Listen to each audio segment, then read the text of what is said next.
नमस्कार, जय हिंद, वंदे मातरम। एक बार फिर से आपका बहुत बहुत स्वागत है हमारे यूट्यूब चैनल JRP किंग के अंदर।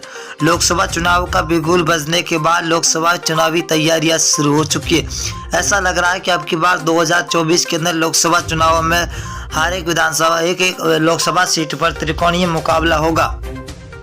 परंतु आपको बता दें कि लोकसभा चुनाव के अंदर अब की बार एनडीए और इंडिया महागठबंधन के बीच में कड़ी टक्कर देखने को मिल सकती है।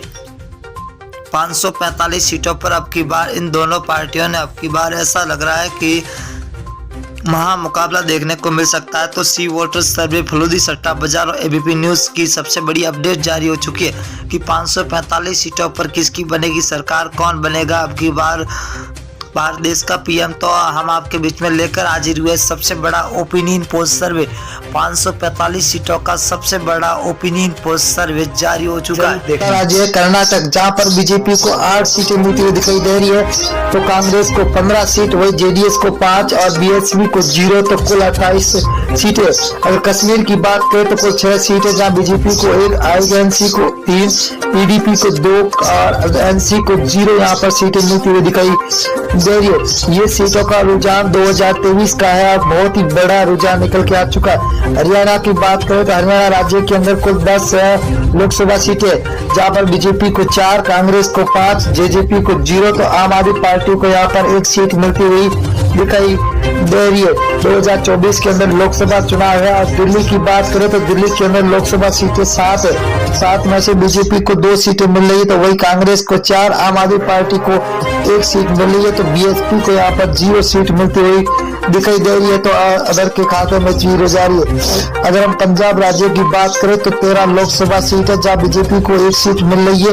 वही कांग्रेस को 2 सीटें मिल रही है, तो आम आदमी पार्टी के खाते में 9 सीटें जा रही है और एसएडी को 0 सीट मिलती हुई दिखाई दे रही है। अगला राज्य है जहाँ पर मेघालय राज्य। मेघालय के अंदर 29 विधानसभा सीट है, जिनमें से बीजेपी को 12 सीट मिल रही है, तो कांग्रेस को 15, वही एसपी को 0, तो बीएसपी के खाते में 2 सीटें जाती हुई दिखाई दे रही है।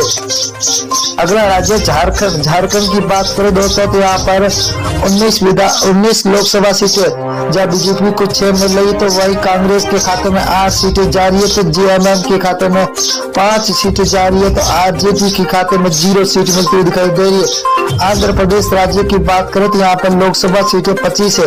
25 में से बीजेपी को 8, वही कांग्रेस को 4, तो वाईआरएस को 10 और टीडीपी को 3 सीटें मिलती हुई दिखाई दे रही है, तो अदर के खाते में 0 सीट मिलती हुई दिखाई दे रही है। उड़ीसा की बात करें तो उड़ीसा के अंदर लोकसभा सीटें 21 है। 21 में से बीजेपी को 6 सीट, वही कांग्रेस को 9, बीजेडी को 6 सीट और एनसी को 0 सीट मिलती हुई दिखाई दे रही है। बहुत ही तगड़ा महाओपिनियन पोल निकल के आ चुका है। तमिलनाडु की बात करें तो यहाँ पर कुल 39 लोकसभा सीट है, जब बीजेपी को 4, तो कांग्रेस को 5, डीएमके को 15, एएलए को 15 सीटें मिलती हुई दिखाई दे रही है, तो 0 खाते में जा रही है अदर के।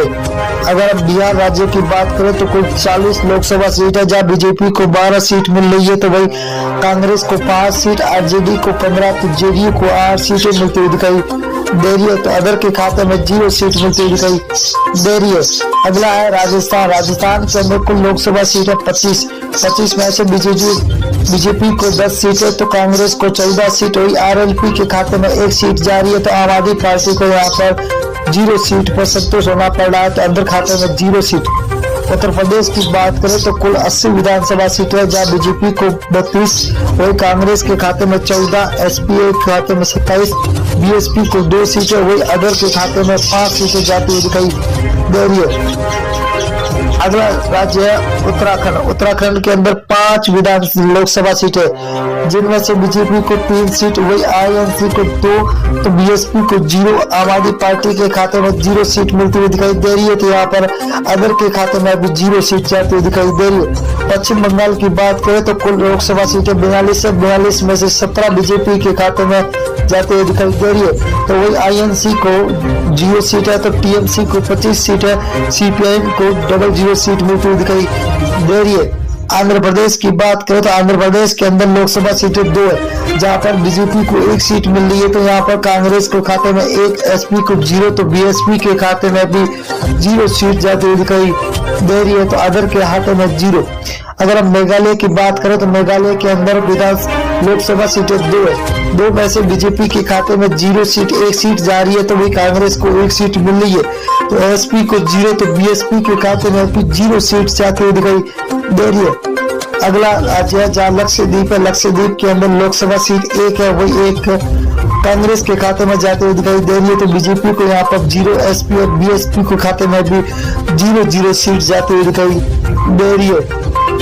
अगला राज्य है महाराष्ट्र, महाराष्ट्र के अंदर 48 लोकसभा सीटें हैं, जहाँ बीजेपी को 15, कांग्रेस के खाते में 14, तो एसएचएस को 10 और एनसीपी को 8 सीटें मिलती दिखाई दे रही है, तो अदर के खाते में 0 सीट जाती हुई दिखाई दे रही है। छत्तीसगढ़ राज्य की बात करें तो यहाँ पर लोकसभा सीटें 11 में से बीजेपी को 6 सीट मिल रही है, तो आईएनसी के खाते में 5, आम आदमी पार्टी को 0, बीएसपी को यहाँ पर 0 सीट मिल रही है, तो अदर के खाते में भी 0 सीट जाती हुई दिखाई दे रही है। तेलंगाना की बात करें तो कुल 17 लोकसभा सीटें, जहाँ बीजेपी को 3 सीट, वही कांग्रेस को 5, तो टीआरएस को 7, एआईएम को 2 सीटें मिलती हुई दिखाई दे रही है। बहुत ही बड़ा तगड़ा झटका लगता हुआ दिखाई दे रहा है आपकी बात। अगर केरल की बात करें तो केरल के अंदर 20 लोकसभा सीटें, जहाँ बीजेपी को 1 सीट मिल रही है, तो कांग्रेस को 10 सीटें, वही एलडीएफ को 9 सीटें मिल रही है, तो यूडीएफ को 0 सीट मिलती हुई दिखाई दे रही है, तो अदर के खाते में 0 सीट जाती हुई दिखाई दे रही है। असम राज्य की बात करें तो कुल 14 सीट है, जहाँ बीजेपी को 7, को